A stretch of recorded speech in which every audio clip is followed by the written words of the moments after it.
The Galactic Empire was one of the most powerful entities to ever exist in the galaxy, and was possibly the most economically wealthy to have ever existed, full stop. It is clear from the seemingly limitless budget of the Imperial war machine and the general opulence of the Imperial officials and Palpatine that there was no shortage of wealth within the Empire. But this does beckon the question: what exactly happened to the vast fortunes of this regime once it fell? Now, we should probably recognise that the Empire's wealth was largely due to its autocratic government style. The Empire taxed whatever it wanted and basically owned most of the galaxy's economic backbone, either directly or indirectly through proxies such as the Mining Guild. This wealth was not fairly shared across the galaxy, but concentrated between Palpatine's inner circle and government. We should also note that by the time the Empire surrendered, being at the Battle of Jakku, its wealth had already been significantly weakened. As we discussed a few times on this channel, the Empire's economic plan is somewhat strange. They invested huge amounts of it into their colossal military, things such as the Death Star and fleets of Star Destroyers and satellite weapons and troops. All these things are incredibly expensive, and following the destruction of the first Death Star, what we could consider to be the decline of the Empire, massive portions of this economy and backbone were destroyed by rebel attacks. And in turn, huge portions of the galaxy's economy overall were more or less wiped out. This is the problem because majority of the Empire's economic plan is basically completely centered around its military, and for this reason, when it does go to war, massive portions of its economy become damaged. Now, a huge portion of the Imperial's wealth will have fallen into the hands of the New Republic. You see, most of the Empire's wealth, as I said, was in assets, shipyards, factories, weapons, ships. For this reason, these were the prime targets of the New Republic when they went to war with the Empire.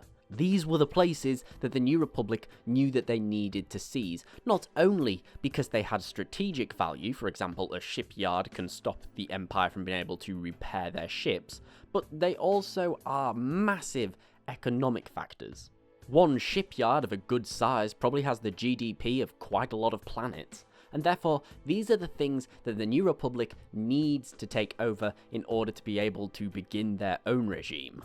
After all, when the Empire was cut off from its economic backbone, it did play a major contributing factor in their ultimate defeat, because they simply couldn't afford to continue the war. We should also remember that the Empire's fracturing and defeat didn't happen overnight, it was gradual erosion over time.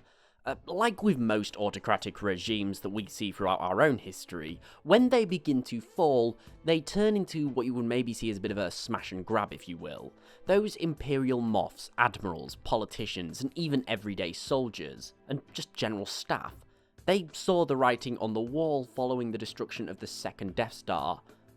When people started bidding for power, they saw that they needed to build up their own power base, get whatever they could before their past caught up with them, quickly seizing and selling assets to all manner of nefarious individuals and groups for a quick profit to finance their new lives. All the way down to everyday, say, stormtroopers stealing whatever they could using intimidation and force before deserting the regime altogether. Again, this is very common in the real world. When people know that the autocratic regime that they serve is going to fall, generally speaking, they don't want to be around when the final collapse happens, because that's when they can be arrested, that's when they can be brought to justice, and that's when they can be in the most danger. So, for a lot of people, it makes sense during this pretty fragile time when they're not quite defeated, but they're pretty sure they're going to lose, to get as much as they can and get out ASAP. I find it very likely that many ex-Imperials used this siphoned off wealth to start their new lives in the New Republic with new identities. But speaking about Imperials hoarding wealth, I believe that we should also mention that there's going to be a lot of people who remained loyal to the regime, and upon escaping the pursuing New Republic, it's very likely that they stashed away huge amounts of wealth to be used at a later date. Weapons, armor, ships, minerals, all things that have great means of strategic value, but they couldn't take with them. Things that one day would become very, very useful. Stashes all across the galaxy, if you will. Now, the final outcome for the Imperial's wealth that I do want to talk about is that I think that a considerable portion will have fallen into the hands of thugs and criminals. Remember, when the Emperor died and his forces became fractured, it was weak. A lot of people saw this as the end times for the Empire, and for this reason, they became a very tempting target for a quick payday.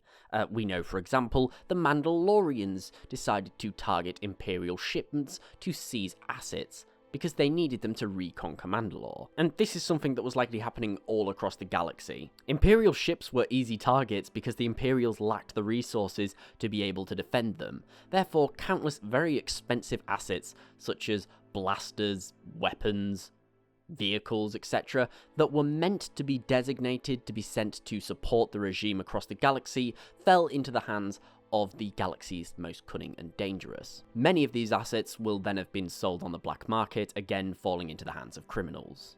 Ultimately, I think this really does highlight some of the issues with the Empire's economic strategy. At the end of the day, building your entire economy around a military seems like a good idea for somebody as tyrannical as Palpatine. It makes a lot of sense. His economy and his military were tied in one, meaning that it could grow to a limitless scale, more or less. However, once the Empire went to war and once it started to lose, this meant that not only the Imperial military began to crumble, but also the entire Imperial economy. And once the economy is damaged enough, then it means that the Imperials could never win. It wasn't like the Republic that thrived off civilian taxes, or the Separatists who thrived off the idea of trade. The Empire was directly responsible for its own military and chose to invest kind of poorly when you think about it. But what do you guys think happened to all of the Imperial's wealth?